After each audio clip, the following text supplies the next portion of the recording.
Mire, ve cómo era antes mi casa. Es casa de cañas. Una sola oportunidad basta para cambiarlo todo. Sea lo que nos inspira y nos da la fuerza para seguir trabajando es compartir con ustedes la alegría de alcanzar un sueño. Hoy ese sueño es que al fin ustedes tienen su propia casa. Anhelaba mucho tener mi espacio y ya tengo mi casita. ¿Me puede dar un abrazo? Claro que sí.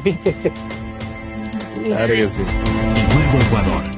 Sería vacancísimo, ya uno se ahorra tiempo. La vía Baeza-Narupa-Huataraco-Coca ya está siendo atendida. Son más de 182 kilómetros que conectan la sierra con la Amazonía ecuatoriana. 573 millones de dólares en inversión. Otra obra de Daniel Noboa.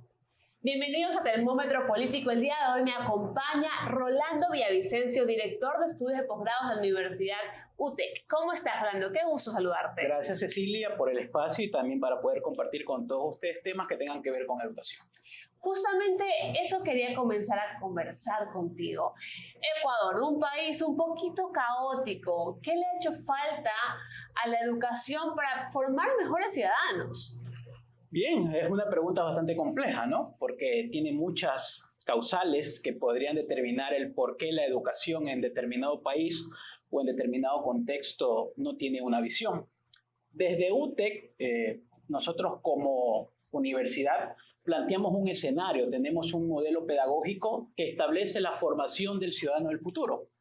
Y cuando hablamos del ciudadano del futuro, no solo mencionamos a alguien que se desarrolle en competencias digitales, sino que sepa contextualizar el escenario social en el que se encuentra y que tenga una visión internacional desde lo local. Bajo ese concepto, a través de esas competencias digitales, de ese escenario crítico, es que nos replanteamos y ponemos en escena cuáles son los escenarios que debemos ver. Y es por eso que hablas de educación y hablamos todos de educación y que la educación se debe manejar con pensamiento crítico, con una visión holística, pero eso es muy abstracto. Porque en teoría lo abstracto debe medirse, debe llevarse a la práctica y es ahí donde tenemos que analizar qué factores son los que le falta al modelo ecuatoriano o al modelo latinoamericano para realmente responder a necesidades reales y dejar de teorizar un poco lo que implica simplemente decir que la educación debe transformar vidas y debe transformar a las sociedades. Entonces, ¿cómo hacerlo? Esa es la gran pregunta y ese es el gran desafío, sobre todo en tiempos donde la inteligencia artificial y donde la sociedad requiere una respuesta de un ser social que se maneja en un contexto social a través de una visión social. Entonces, todo eso debe convertirse en una práctica y es creo que lo que debemos discutir el día de hoy. ¿Cuál es esa práctica y cómo hay que llevarla a cabo?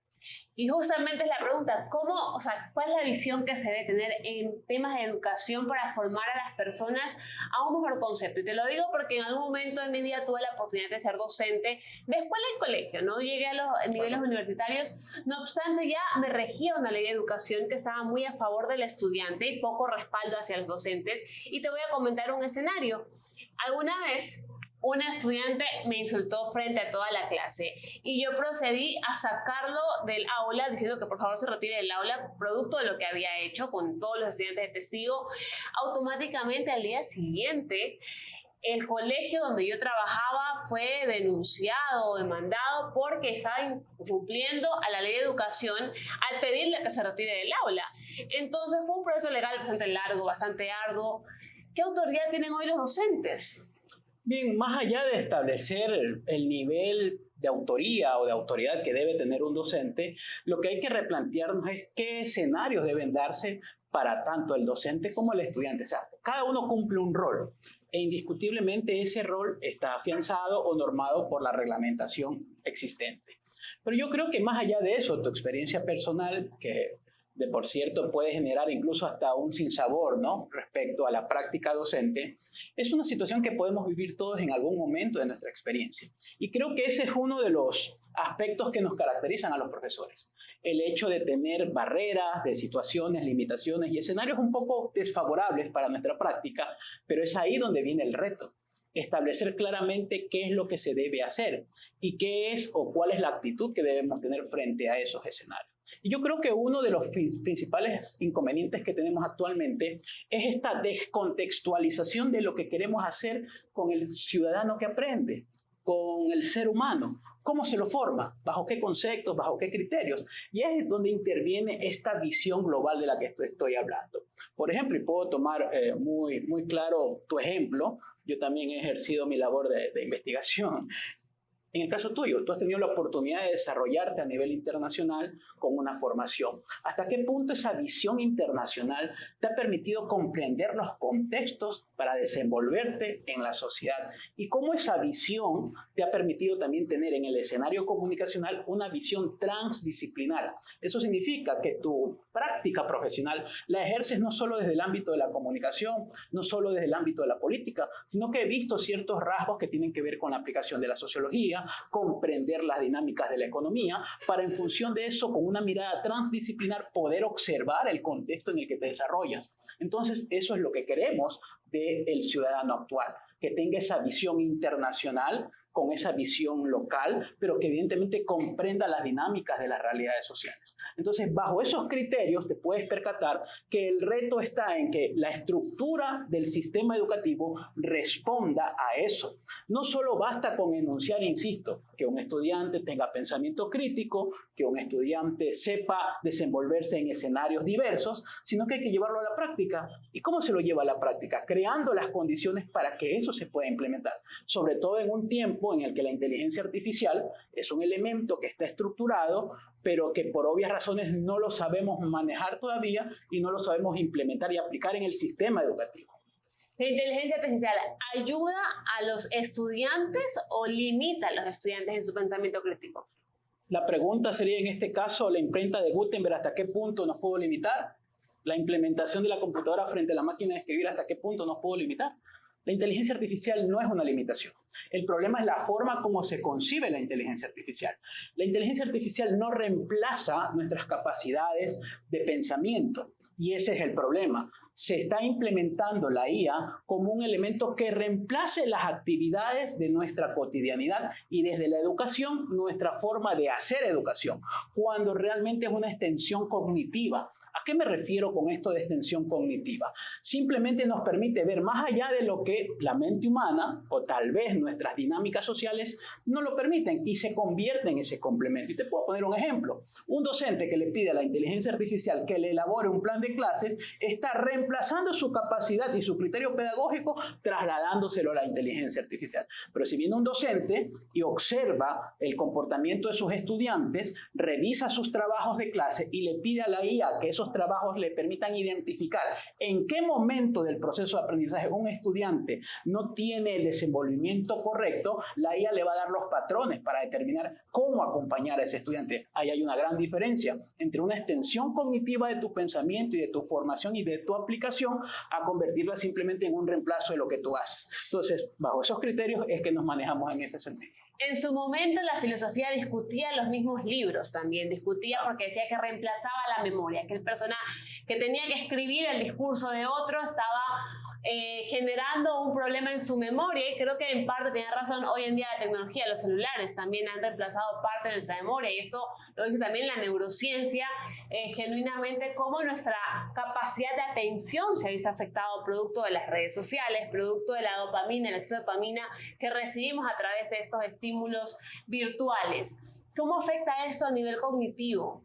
Bueno, indudablemente, insisto, quiero hacer énfasis en esto.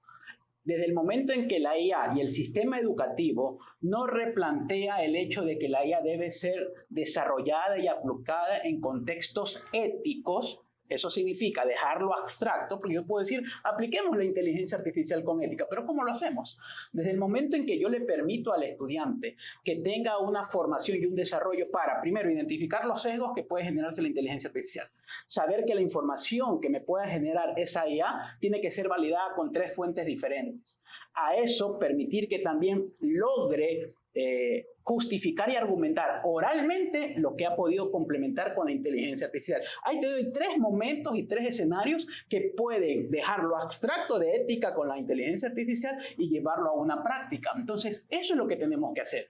Que el sujeto que aprende el ciudadano, el estudiante, el joven, todos tengamos esa capacidad, que se nos forme para el desarrollo de esas competencias éticas, porque en el programa doctoral en el cual yo soy docente en UTEC, en el doctorado en educación, la primera pregunta que surgió en el primer módulo fue: doctor, ¿la inteligencia artificial va a reemplazar al docente? La pregunta rotunda fue no, pero sí va a cambiar y a transformar su rol. Y ese rol que va a cambiar y se va a transformar nos invita a pensar que la respuesta para eso es una respuesta ética y pedagógica, no tecnológica. Entonces, ¿y depende de la academia o de la legislación? bueno, eso es un trabajo compartido, porque si bien es cierto, el sistema educativo se basa en un marco normativo, el marco normativo se va construyendo en función de cómo el aporte de la academia se va estructurando, cómo el docente, cómo los directivos, cómo todos los actores y sectores que intervienen en el sistema educativo pueden contribuir a eso. Y le puedo poner un ejemplo. Nosotros en UTEC, en nuestros programas de maestría, hemos implementado un módulo en todos los programas de maestría, en Big Data, en ciberseguridad, en ciencias políticas, que se denomina Metodología de la Investigación Asistida por Inteligencia Artificial. De esa forma, todo profesional que ingresa con nosotros a los programas de maestría conoce la repercusión de la inteligencia artificial sin dejar de lado la metodología de la investigación. Reconoce los sesgos, sabe interpretar las fuentes, implementa simuladores y de esa manera tienen en un contexto real cómo aplicar la inteligencia artificial. Sí lo podemos hacer y eso se transversaliza no solo a nivel de posgrado, sino también a nivel de grado. Entonces, toma fuerza nuestro modelo pedagógico denominado el ciudadano del futuro. Un ciudadano competente, con visión de competencias digitales, con una visión crítica, con una visión internacional desde lo local y que evidentemente se pueda sustentar. Es de llevarlo a la acción y no dejarlo simplemente en lo abstracto. Y creo que eso es lo más complicado y uno de los grandes inconvenientes que existe en todo el sistema educativo. Voy a preguntar algo incómodo y es si los títulos académicos aseguran de una u otra forma la empleabilidad. Los títulos académicos de por sí no van a asegurar la empleabilidad. Lo que sí asegura es el nivel de tejido que se pueda construir por parte de la institución educativa, en este caso la institución de educación superior, que pueda garantizar que ese profesional está en capacidad no solo de desarrollarse en el entorno del mercado laboral, sino también dentro del entorno social. Y es por eso que una institución de educación superior está llamada no simplemente a tener contenidos y materias, sino toda una estructura. Por ejemplo, en el caso de UTEC tenemos una serie de convenios y de becas que se han entregado a nivel del Estado, a nivel de Estados Unidos también hemos entregado una serie de becas para mujeres emprendedoras, para niñas emprendedoras, para una visión global que permita reducir las brechas tecnológicas y las brechas digitales. Y eso permite de una u otra manera que el profesional de UTEC se integre a una realidad con un modelo pedagógico sostenible en el tiempo y que responda realmente a las necesidades que requiere nuestro país. Y yo creo que eso es importantísimo. La educación es un motor que transforma la vida de las personas, pero las transforma para que también haya un impacto social. Y vuelvo a insistir, no puede quedar en simple retórica, sino en acciones concretas. Los invito a todos ustedes para que revisen nuestras redes sociales, revisen lo que es UTEC. Y más allá de nuestra diversa oferta académica, más de 30 programas de grado, más de 22 programas de posgrado y asimismo 2 programas doctorales, lo que tenemos en mente es que nuestra visión del ciudadano del futuro, lo que han implementado nuestras autoridades y nuestro modelo pedagógico responde realmente a esas necesidades y a ese mercado laboral, pero también con un enfoque social, porque no solo tenemos que tener una mirada eminentemente laboralista, tiene también que integrarse lo social para que desde esa perspectiva, desde esa multidimensionalidad de la implementación de la educación, podamos ejercer un cambio real dentro de la estructura organizacional de la educación en el país. Y una última pregunta, ¿qué tanta acogida tiene ya el título de doctor? O sea, ¿las personas siguen buscándolo con mucho ahínco o se ha bajado el índice de personas que buscan ese título? Bueno, el Ecuador, al menos hasta hace pocos años atrás, no se podía realizar un estudio doctoral en el país porque no habían programas aprobados. UTEC está dentro de las poquísimas universidades de calidad que existen en el Ecuador que tienen aprobados 2 programas doctorales. La demanda, más allá de la demanda, porque no implica la demanda un factor que determina la importancia del programa doctoral, porque en el caso de los programas doctorales en el país, usted puede tener máximo una corte de 18 estudiantes. En nuestro caso tenemos 2 programas de maestría, uno en educación y otro en administración de empresas, y ambos cuentan con 18 y 18, ¿no?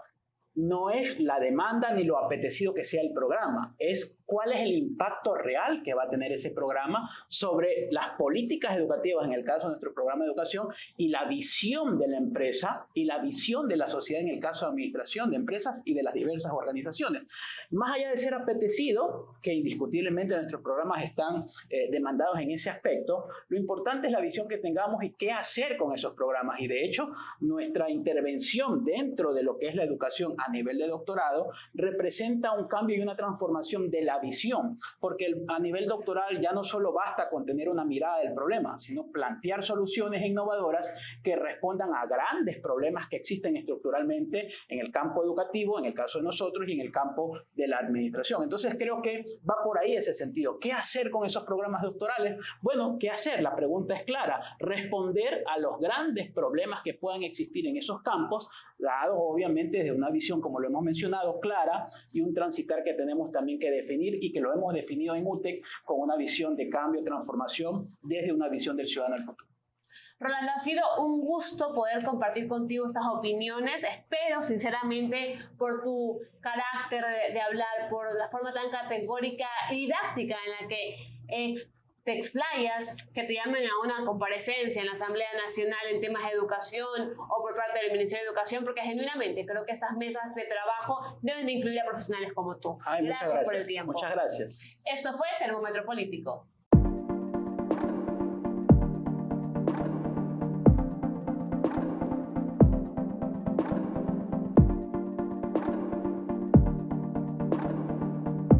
Mira. Oye, amor, pero está bien bajito. Sí, ¿verdad? Está bien poquito. Escuché que está chiquito. Sí, está súper chiquito. Sí, es el interés más bajo de la historia, al 2,99%. Así como lo escuchaste, el gobierno del presidente Daniel Noboa ofrece la tasa de interés más baja de la historia. Plan Credicasa del BIES, al 2,99% de interés. Conoce más en www.bies.fin.es. Tu casa con una tasa que alcanza.